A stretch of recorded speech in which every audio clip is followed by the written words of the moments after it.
Selamat malam pemirsa. Proses pemilu hampir selesai, namun masalah tidak kunjung usai. Dari protes pemilu yang disebut penuh kecurangan hingga ajakan turun ke jalan. People power pun kini menjadi salah satu narasi yang terus digaungkan. Saya mengajak Anda untuk melihat informasi berikut ini di mana people power pertama kali dicetuskan oleh Amin Rais, anggota Dewan Pengarah Badan Pemenangan Nasional Prabowo Sandi pada tanggal 31 Maret 2019, 19 hari sebelum pemilu berlangsung. Dan kembali diungkapkan sehari kemudian, pada tanggal 17 April ajakan melakukan people power kembali disuarakan oleh Egy Sujana yang juga adalah anggota tim advokasi BPN Prabowo Sandi. Tanggal 27 April, Rizik Syihab menyerukan agar masyarakat melakukan jihad konstitusional dengan mendorong Bawaslu untuk mendiskualifikasi pasangan Jokowi Ma'ruf. Narasi ini dicetuskan kembali pada 1 Mei oleh Ketua Umum Gerakan Nasional Pengawal Fatwa Yusuf Muhammad Martak. Dan yang terbaru adalah ajakan pergerakan massa atau people power yang dilakukan oleh mantan Kepala Staf Komando Angkatan Darat Kiflan Zain yang berujung pada pemeriksaan dirinya oleh Barreskrim Polri. Lalu ada apa di balik hasutan pergerakan massa turun ke jalan?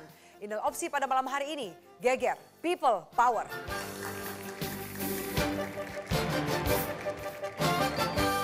Kami akan membahasnya bersama sejumlah narasumber.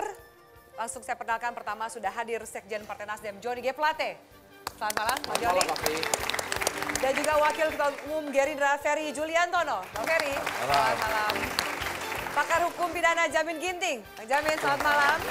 Dan Direktur Lingkar Madani Indonesia, Ray Rangkuti. Bang Ray, selamat malam. Terima kasih para narasumber sudah hadir bersama saya di Opsi. Baik, saya akan tanya, sudah ada Bang Ferry di sini. Bang Ferry, ini sebenarnya apa sih yang dicari oleh kubu 02 dengan menghembuskan narasi people power ini?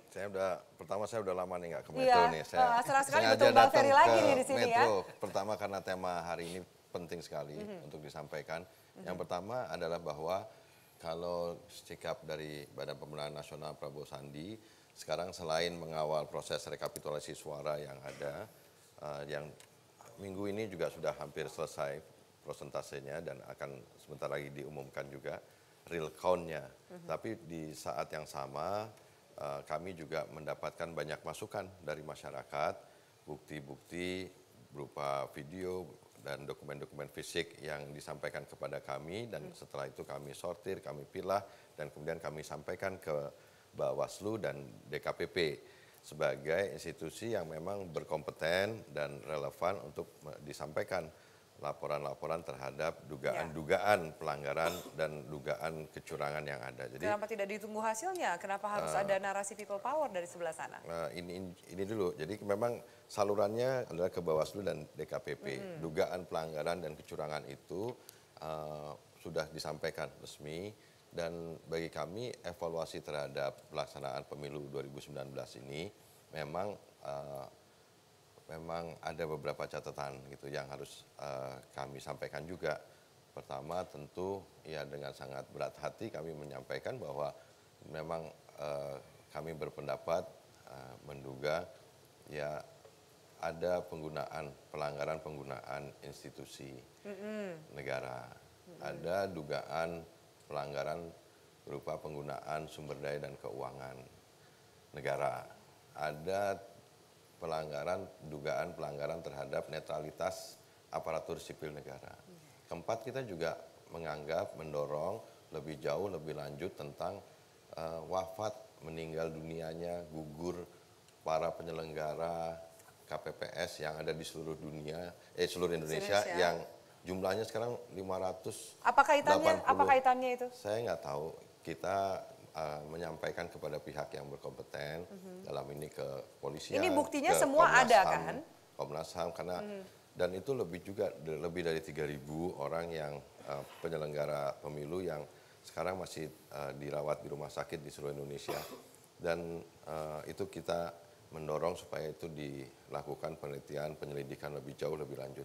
Selanjutnya tentu yang berkaitan dengan dugaan pelanggaran terhadap kecurangan yang berkaitan dengan sistem perhitungan, kemudian dugaan pelanggaran terhadap soal salah entry dan lain sebagainya. Itu fraud yang seperti itu merupakan salah satu di antara evaluasi menyeluruh terhadap Nggak, yang saya pemilu tanyakan ini. adalah kenapa ini narasi people power-nya kencang dari kubu Anda? Saya rasa masyarakat pun sekarang juga selain sekarang tingkat partisipasinya tinggi, masyarakat bukan hanya partisipasinya tinggi pada saat pencoblosan, tetapi partisipasi masyarakat pun tinggi ketika mereka sekarang ikut mengawasi. Dan partisipasi masyarakat yang sedemikian tinggi itu pun juga ikut sekarang memberi penilaian.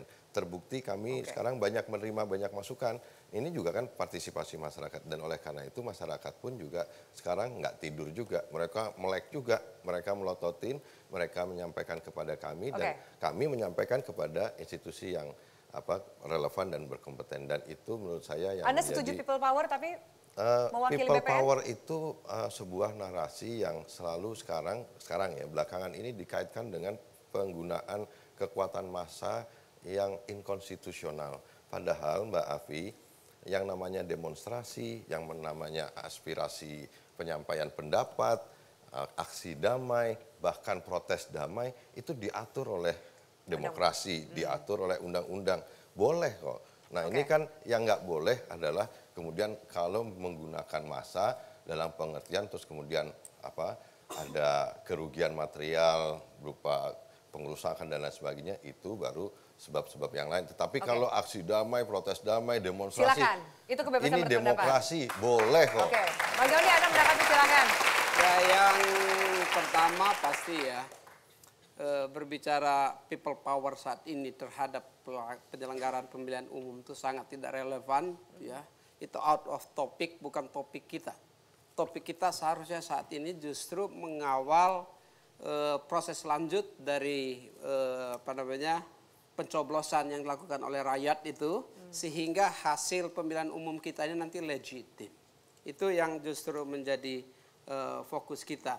Tidak ada alasan-alasan untuk dilakukan people power. Tidak, sama sekali tidak ada alasan. Tapi kan kita apalagi bahwa narasinya makin kencang. Makanya, Bang Joni, apalagi kalau people power itu dikaitkan dengan pemilihan umum dengan alasan-alasan yang disampaikan oleh Pak Ferry tadi. Karena alasan-alasan yang disampaikan oleh Pak Ferry sudah ada mekanisme penyelesaian sengketa pemilu yang diatur oleh Undang-Undang Nomor 7 Tahun 2017. Ya, kalau macam-macam itu termasuk sengketa baik itu dilakukan oleh Bawaslu ya sebagai lembaga salah satu yang mempunyai peran mengadili, atau melalui MK perhitungan suara, ataupun di DKPP terkait dengan etik dan seterusnya, sudah ada mekanismenya. Tapi kalau kita melihat gambaran people power, apa itu people power? People power itu satu revolusi sosial itu. Tidak gampang itu. Kalau kita lihat awal mula people power ini kan terjadi di Filipina.